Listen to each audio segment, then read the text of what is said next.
Perkenalkan, saya Cherry Casey Cinta Silaban dengan NIM 2309116061. Di sini saya akan menjelaskan tentang visualisasi untuk algoritma penjadwalan CPU. Pertama-tama, kita masuk ke CPU simulatornya terlebih dahulu.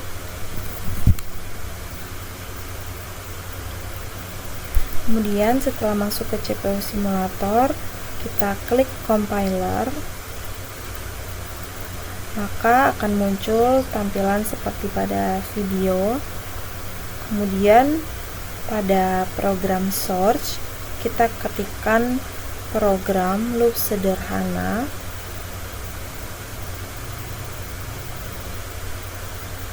N sama dengan 0, for I sama dengan 0 to 9, N sama dengan N plus 1, next, kemudian N. Setelah kita sudah ketikkan di program search, kemudian kita klik compile, lalu kita klik lagi compile. Setelah program yang sudah kita masukkan tadi telah tercompile, lalu kita klik run. Nah, di sini CPU speednya kita naikkan untuk mempercepat proses. Setelah muncul seperti pada video, maka running berhasil. Kemudian kita klik OK. Nah, selanjutnya kita masuk ke OSO. Nah, yang pertama kita akan menjalankan algoritma FCFS atau first come first serve. Nah, kita klik dulu first come first serve-nya di scheduler. Kemudian kita masukkan proses yang akan dijalankan oleh CPU. Di sini saya akan memasukkan P1 terlebih dahulu, lalu mengklik create new process, lalu dilanjutkan dengan P2 dan yang terakhir P3. Setelah prosesnya sudah kita masukkan, CPU speednya kembali kita naikkan lagi untuk mempercepat prosesnya nanti. Selanjutnya klik start.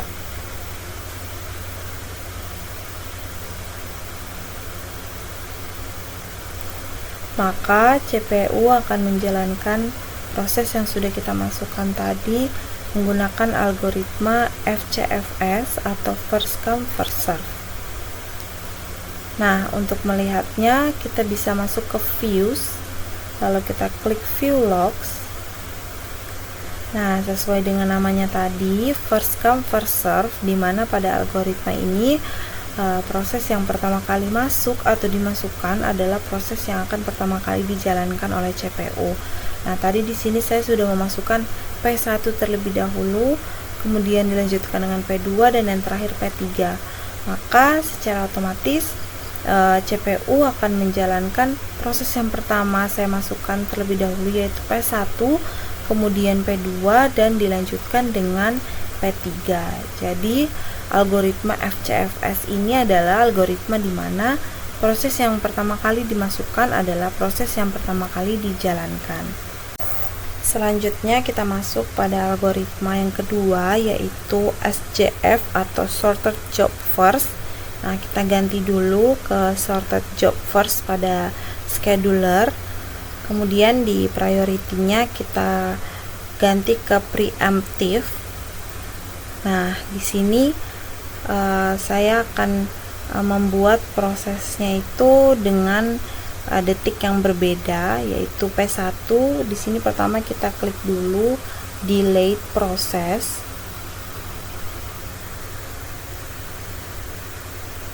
Lalu kita pindah ke second.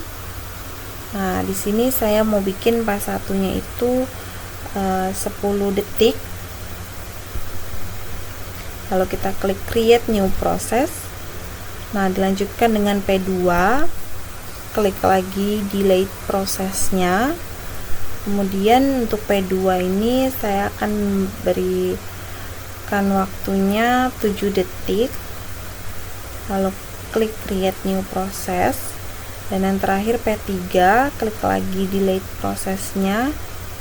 Nah, di sini saya akan buat 5 detik untuk P3-nya dan klik create new process. Nah, selanjutnya kita ke OS control. Tadi CPU speed-nya udah paling full ya. Lalu diklik lagi start. Maka CPU akan menjalankan proses dengan algoritma SJF atau Sorted Job First.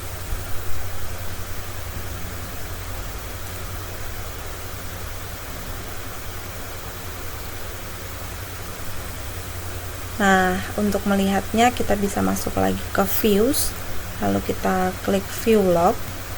Nah, sesuai dengan namanya, Sorted Job First. Nah, pada algoritma ini dimana proses yang memiliki waktu tercepat itu yang akan dijalankan terlebih dahulu. Tadi di sini saya sudah memasukkan P1 dengan waktu 10 detik, P2 dengan waktu 7 detik, dan juga P3 dengan waktu 5 detik.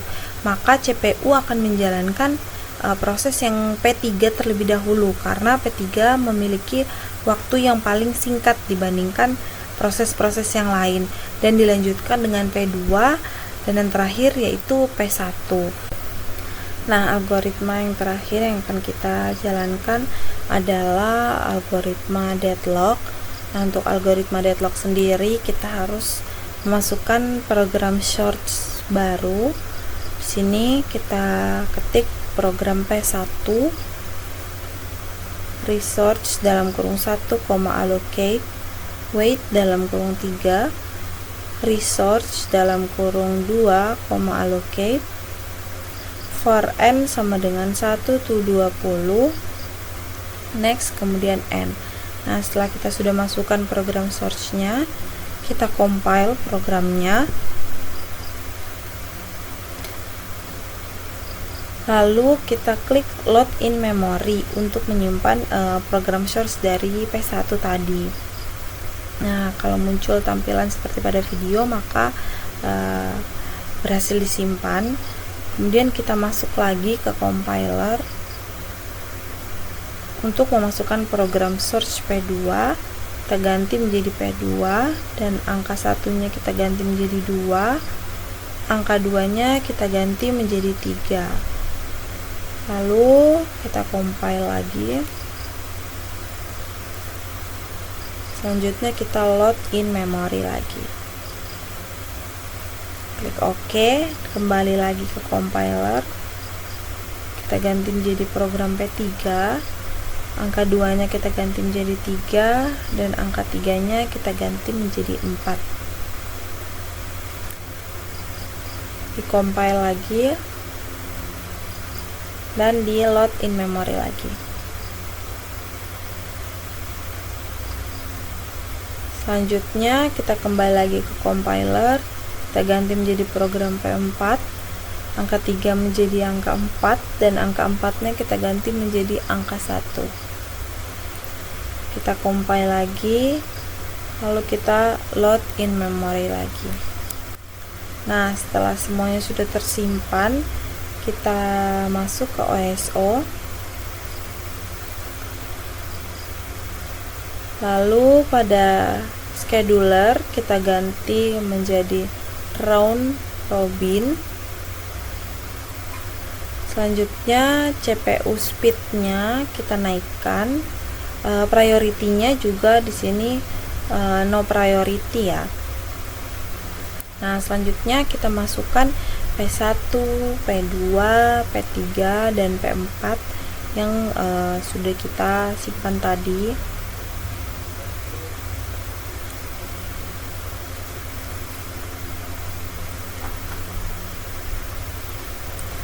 Lalu kita klik start, maka CPU akan menjalankan prosesnya. Nah, untuk melihatnya kita bisa ke views, kita bisa ke views, lalu kita klik view resource.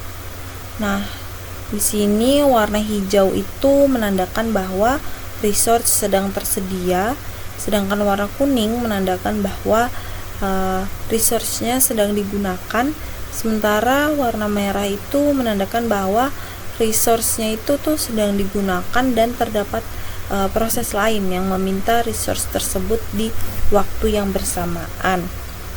Nah, pada video menunjukkan keadaan deadlock, yaitu ketika resource-nya itu tuh saling meminta dan menggunakan sumber daya sehingga tidak ada proses yang dapat berjalan gitu. Nah, pada keadaan ini tuh setiap prosesnya akan masuk ke waiting queue karena mereka itu saling menunggu salah satu proses untuk melepas sumber daya atau resource-nya supaya prosesnya itu tuh dapat berjalan lagi. Nah, untuk mengatasi itu maka kita harus memberhentikan paksa salah satu prosesnya.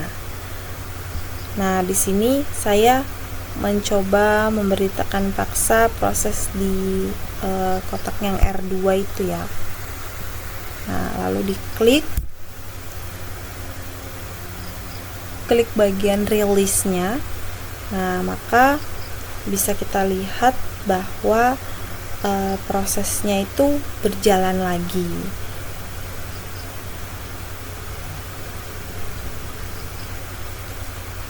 Demikian penjelasan yang dapat saya sampaikan.